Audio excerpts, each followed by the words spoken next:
मिलने आ जाती हैं। देखो माँ, हम आ गए। उन सभी को वहां देखकर सुनीता को बहुत खुशी होती है। तुम पांचों बैठो, मैं तुम्हारे लिए चाय बना देती हूँ। नहीं माँ, चाय बनाने की जरूरत नहीं है, इतनी गर्मी में चाय नहीं पीती हूँ मैं। मुझे तो कोल्ड कॉफी या कोई अच्छा सा शेक चाहिए होता है। हाँ, इतनी गर्मी में भला चाय कौन पीता है।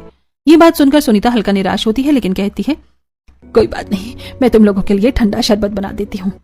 अब सुनीता पांचों के लिए मटके के पानी से शरबत बनाती है और सबको देती है। पांचों शरबत पीती हैं, लेकिन मम्मी, ये पानी भी बिल्कुल गर्म है। भला गर्म पानी का भी कहीं शरबत होता है क्या? हाँ, मुझे तो ऐसे गर्म पानी का शरबत पीने की बिल्कुल भी अच्छा नहीं लग रहा है। लेकिन शादी से पहले तो तुम्हें यही शरबत बहुत अच्छा लगता था। शादी से पहले तो मम्मी हमारी मजबूरी थी, और अब हमारी आदत भी पूरी तरह से बदल गई है। सुनीता बात पलटते हुए कहती है अच्छा ठीक है, मैंने तुम लोगों के लिए खाना बनाया है। सुनीता उन्हें खाना परोसती है और खाना देखकर सबका मुंह बन जाता है। सब खाना खाना शुरू करो, ऐसी क्या बैठी हो। खाने में तुम्हारी पसंद की आलू की भुजिया बनाई है। मम्मी, मुझे तो ये खाना बिल्कुल भी नहीं खाना। आपने हमारे लिए क्या सादा सा आलू की भुजिया बनाकर रख दिया है। आपको अच्छी तरह पता था ना कि हम आने वाले हैं। आज तो कम से कम कुछ अच्छा बना लेती। हाँ बिल्कुल, इस खाने को देखकर तो मेरा पेट पूरी तरह भर गया है। थोड़ी देर बाद सीमा सबके लिए ऑनलाइन खाना ऑर्डर करती है और सब वहीं खाना खाते हैं।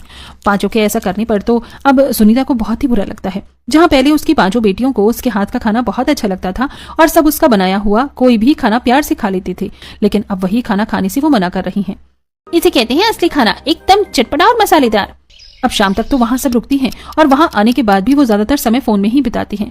कोई ऑनलाइन शॉपिंग कर रही थी तो कोई मूवी देखने में बिजी थी। शाम होती ही प्रीति और सीमा घर वापस जाने की बात करती हैं।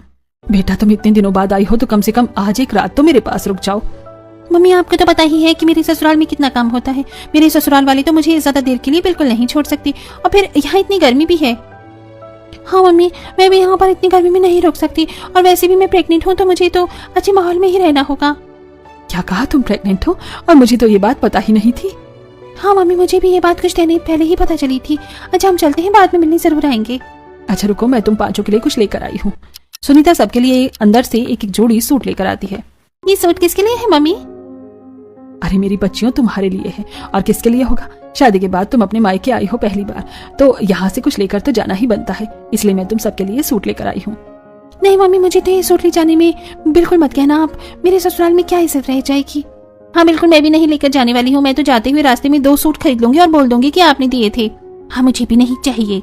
इतना कहकर प्रीति और सीमा तो वहां से चली जाती है, लेकिन सुनीता को बहुत बुरा लगता है और वो मन में सोचती है कहाँ पहले मुझे ये सारी बातें बताया करती थी और अब इतनी बड़ी बातें भी मुझसे छुपाती है। सुनीता चूल्हे पर खाना बना रही थी और पांचों बेटियां कॉलेज से जब घर आती हैं। मेरी बच्चियां आ गई, बैठ जाओ, साथ में खाना खाते हैं। मैंने तुम्हारे पसंदीदा आलू भुजिया बनाई है। फिर तो आलू भुजिया खाकर मजा आ जाएगा। सब साथ में खुशी खुशी बैठकर खाना खाते हैं और पांचों अपने कॉलेज के दिनों के बारे में भी बताती हैं। तो पता है मम्मी, मैंने तो उसे मुंह तोड़ जवाब दी थी और उसका मुंह तो देखने लायक था। हाँ बिल्कुल, उसे लगा था कि वो हमें कुछ भी बोल सकती है, लेकिन हम पांचों बहनें किसी से कम नहीं है। मुझे बहुत खुशी है कि तुम पांचों मिलकर रहती हो। अच्छा, मैं तुम पांचों के लिए कुछ लेकर आई हूँ। उसके बाद सुनीता अंदर से सबके लिए एक एक जोड़ी सूट लाती है। ये सारी सूट किसके लिए है मम्मी? तुम्हारे लिए ही है बेटा, मैंने पैसे जोड़कर तुम्हारे लिए खरीदे हैं। मम्मी, इन सब की क्या जरूरत थी, हमारे पास कपड़े हैं ना, बल्कि आपको अपने लिए कुछ खरीदना चाहिए। आप हमारे लिए कितना कुछ करती हैं। नहीं बेटा, मुझे तुम्हारे लिए करने में खुशी मिलती है, और आखिर मैं तुम्हारे लिए नहीं करूंगी तो किसके लिए करूंगी। जब हम नौकरी करने लगेंगे तब हम आपके लिए बहुत कुछ करेंगे।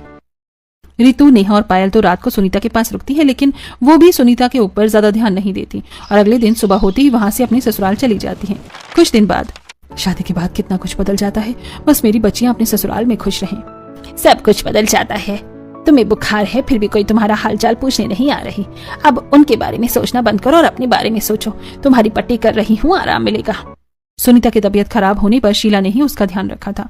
कुछ दिन बाद सुनीता अपने काम पर चली जाती है। एक तरफ सुनीता के पास उसकी पांचों बेटियां होने के बावजूद उनको इतना संघर्ष करना पड़ रहा था, और वहीं दूसरी तरफ उनकी पांचों बेटियां अपने ससुराल में खुश थीं। एक बार सीमा के ससुराल में पार्टी थी, उसने अपनी बहनों को तो इनवाइट किया था, लेकिन हम पार्टी में मम्मी को नहीं बुलाएंगे तो अच्छा नहीं होगा। अरे मम्मी को बुलाकर हमारी इमेज कितनी डाउन हो जाएगी पता है। मुझे रिस्क नहीं लेना। दीदी बिल्कुल सही कह रही है, हर कोई हमारी करीब माँ को देखकर हमारा मजाक उड़ाएगा। इस बात से पांचों बहनें सहमत हो जाती हैं, और जब नेहा कॉल कट करती है तो उसके पति ने ये सब बात सुन ली थी और वो उसे अच्छी तरह समझाता है। तुम्हें मम्मी जी के साथ ऐसा नहीं करना चाहिए, आखिर वो तुम्हारी माँ है। उन्होंने इतनी मुश्किलों से तुम्हें पाल पोस कर बड़ा किया है। हाँ मैं जानती हूँ, लेकिन दीदी ने ही उन्हें बुलाने से मना कर दिया तो मैं क्या करती। तो तुमने भी तो उन्हें ठीक से समझाया नहीं, ये बहुत गलत है। इस तरह सीमा के बड़े से बंगले में पार्टी